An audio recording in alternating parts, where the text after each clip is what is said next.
Hi welcome to Mahanagar. నేను మీ మనోజ్. ఈరోజు Posani arrest నిజంగా తెలుగు రాష్ట్రాల్లో కలకరం రేపుతుందని చెప్పాలి. వాళ్ళు అక్రమ కేసులు అని చెప్పి వైసీపీ వాళ్ళు అంటుంటే, లేదు సక్రమ కేసులు టీడీపీ వాదిస్తుంది. సో ఫైనల్గా ఇప్పుడు కొత్త విషయం ఏంటంటే, పోసానికి కేటాయించిన నెంబర్ని కలిపితే ఒక ఖైదీ నెంబర్ కేటాయిస్తారు కదా, సో దాన్ని కలిపితే 11 అనే అక్షరం వస్తుంది. సో దీని నుంచి మనతో మాట్లాడికి కామన్ మ్యాన్ కిరణ్ గారు ఉన్నారు, ఆయనతో మాట్లాడదాం. నమస్కారం. నమస్తే. ఎలా ఉన్నారన్న? బ్రహ్మాండంగా ఉన్నాం. ఏంటి చాలా హ్యాపీగా ఉన్నాం. ఎందుకంటే 2019 నుంచి 24 దాకా రాష్ట్రంలో ఏ తప్పులు జరిగినాయి, ఏమి చేశారు అన్నదానికి కర్మ సిద్ధాంతం ప్రకారం రోజుకొకళ్ళు లోపలికి వెళ్తున్నారు. కానీ మీరేందంటే అక్రమ అరెస్టులు అనే మాట వాళ్ళు అంటున్నారు అని చెప్పి మీరు అంటున్నారు. ఏది అక్రమ కేసో చెప్పండి. నందిగాం సురేష్ దా, వల్లభనేని వంశీదా, పోసాని కృష్ణమురళిదా, బోరుగడ్డ అనిల్ దా, ఇప్పుడు గోరంట్ల మాధవ్ కూడా రీసెంట్ గా నిన్నే నోటీసులు ఇచ్చారు. మార్చి 5వ తారీఖున విజయవాడ రావాలి అని చెప్పారు. అతని మీద కేసు పెట్టింది కూడా ఎవరో తెలుసా? మహిళా ఆమె వాసిరెడ్డి పద్మ, మహిళా చైర్మన్, మాజీ మహిళా చైర్మన్ ఆమె. ఏది ఒక అత్యాచారం జరిగిన మైనర్ బాలిక పేర్లు బయటకు చెప్పకూడదు అన్న మినిమం కామన్ సెన్స్ లేకుండా ఒక సిఐగా పనిచేసి, అదే విధంగా హిందూపురం ఎంపీగా పనిచేసి ఏం మాట్లాడతావు? అనంతపురంలో భూకంపం వచ్చిద్దా నిన్ను అరెస్ట్ చేస్తే?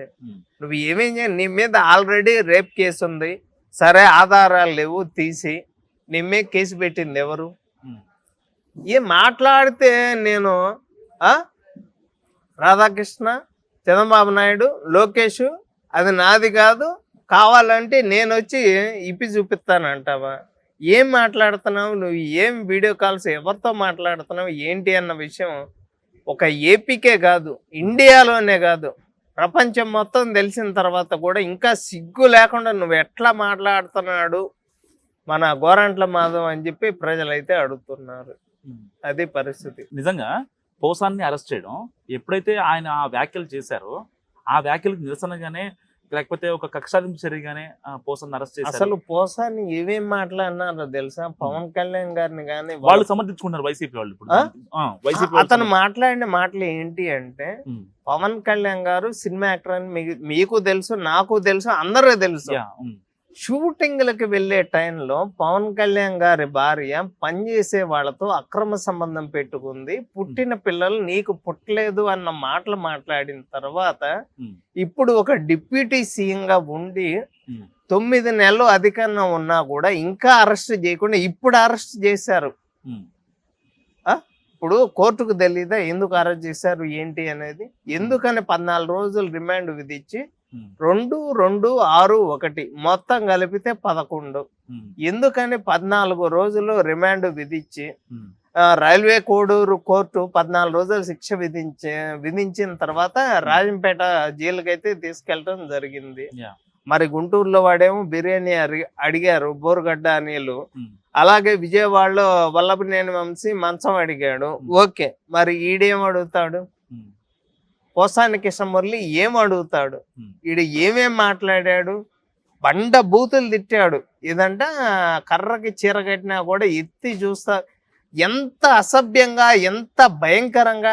నిజంగా నీ పెళ్ళం అసలు ఈ మాటలు మాట్లాడేటప్పుడు కనీసం ఏమనలేదా? 2019 నుంచి 24 దాకా వైఎస్ఆర్ కాంగ్రెస్ పార్టీకి చెందిన ప్రతి ఒక్కళ్ళు ఏ రకంగా బూతులు మాట్లాడారు అన్న విషయం పక్క రాష్ట్రాల రాజకీయ నాయకులు కూడా మీ రాజకీయాలను దయచేసి మా స్టేట్ దాకా తీసుకురావద్దు అని చెప్పి మాట్లాడిన తర్వాత 23 సీట్లు 164 సీట్లు వచ్చిన తర్వాత 151 సీట్లు 11 సీట్లు ఎందుకైనాయో అందరికి తెలిసిన తర్వాత ఇంతమంది కొంతమంది రాజీనామాలు చేస్తున్నారు, కొంతమంది జైలుకి వెళ్తున్నారు. అసలు జైల్లోకి వెళ్లాల్సిన వాడు ఈయన జైల్లో ఖైదీల్ని పరామర్శించడానికి వెళ్తుంటే వాళ్ళు భార్యలు కూడా అసలు ఈ వ్యక్తి మమ్మల్ని పరామర్శించడం ఏంది, అసలు లోపల ఉండాల్సింది ఈడు కదా అని చెప్పి వాళ్ళు మాట్లాడుకుంటున్నారు. ఇవన్నీ వాస్తవాలే. ఏదో చిన్న చిన్న కేసుల మీద మా వాళ్ళని లోపలెత్తే అసలు ఎన్ని కేసులు ఉన్నాయి ఆయన మీద? సరే, ఇప్పుడు నందిగాం సురేష్ది చిన్న కేసే అనుకుందాం, వల్లభనేని వంశీది చిన్న కేసే, పోసాని కృష్ణమురళిది చిన్న కేసే, గోరంట్ల మాధవ్ది చిన్న కేసే. ఉమ్, మరి జగన్ ఏం చేయాలి చెప్పండి?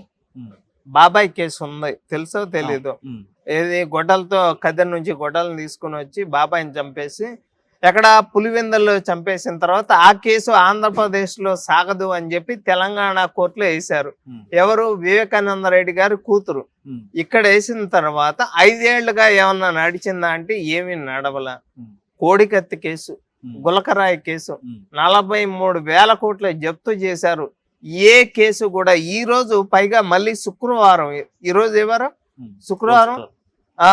శుక్రవారం అయినా కూడా ఇంకా బయటకు రాడు. ఈ రోజు ఎక్కడా అంటే మాట్లాడు. వ్యవస్థలు మేనేజ్ చేయడం జరుగుతుందని అనుకోవచ్చా? ఖచ్చితంగా పోలీసుల్ని మేనేజ్ చేశాడు. ఉమ్, కోర్టుని, జడ్జిల్ని కూడా విలువైన కాస్ట్లీ ఉమ్, వస్తువులు ఇచ్చి కేంద్రాన్ని కూడా గత 5 సంవత్సరాలుగా మేనేజ్ చేశాడు. ఉమ్, ఇప్పటికీ కూడా బీజేపీకి చెందిన సుబ్రహ్మణ్య స్వామి అనే అతను ఉమ్, వైఎస్ఆర్ కాంగ్రెస్ పార్టీకి ప్రతిపక్ష హోదా ఎందుకు ఇవ్వరు అని చెప్పి అడుగుతున్నాడు. ఉమ్, మరి కూటమిలో భాగం బీజేపీ అయినా కూడా ఉమ్. ఎలాగా మాట్లాడతారు బీజేపీ వాళ్ళు అని చెప్పి మేమైతే డౌట్ అడుగుతున్నాము. Yeah.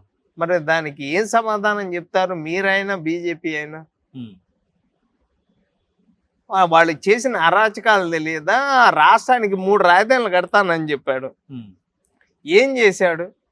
చెత్త పన్ను వేసిన చెత్త పార్టీ గురించి ఎంత తక్కువ మాట్లాడుకుంటే అంత మంచిది. సో అంటే ఇప్పుడు ఓవరాల్ గా ఇన్ని కేసులను జగన్ అరెస్ట్ చేసే అవకాశం ఉందంటే అంటే మీరు ఏమంటారు?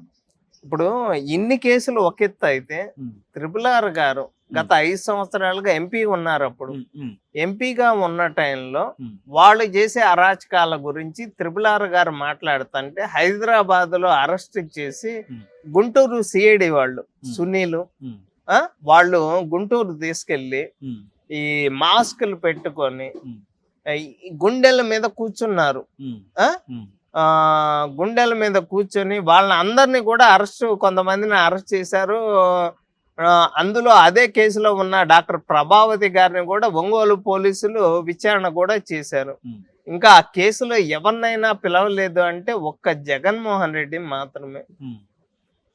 త్వరలోనే గుంటూరు కోర్టుకి అతను వెళ్ళాలా, ఉమ్, అతనికి గుంటూరులో 14 రోజులు రిమాండ్ విధించాలా. ఉమ్, ఆ కేసులో తప్పించుకోవడానికి ఏం లేదు. ఉమ్, ఆధారాలతో సహా దొరికిన తర్వాత ఉమ్, ఒక డిప్యూటీ స్పీకర్ గా, ఒక ఉండి ఎమ్మెల్యేగా ఉంటా, ఉమ్, నేను కేసు పెడితేనే ఇంత బట్టికి ఏమీ తేలే.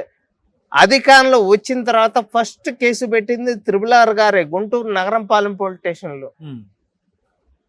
మరి ఎప్పుడు వస్తావు అని చెప్పి, ఎప్పుడు అరెస్ట్ చేస్తారు జగన్మోహన్ రెడ్డిని అని చెప్పి అందరూ అడుగుతున్నారు. దీనికి ఏం సమాధానం చెప్తారు? ఉమ్,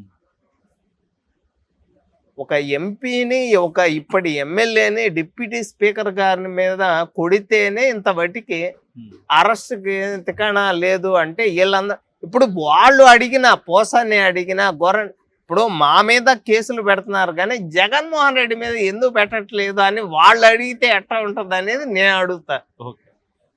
మరి జగన్మోహన్ రెడ్డి మీద కేసులు ఉన్నాయా లేదా అన్న విషయం వాళ్ళకు కూడా తెలుసు.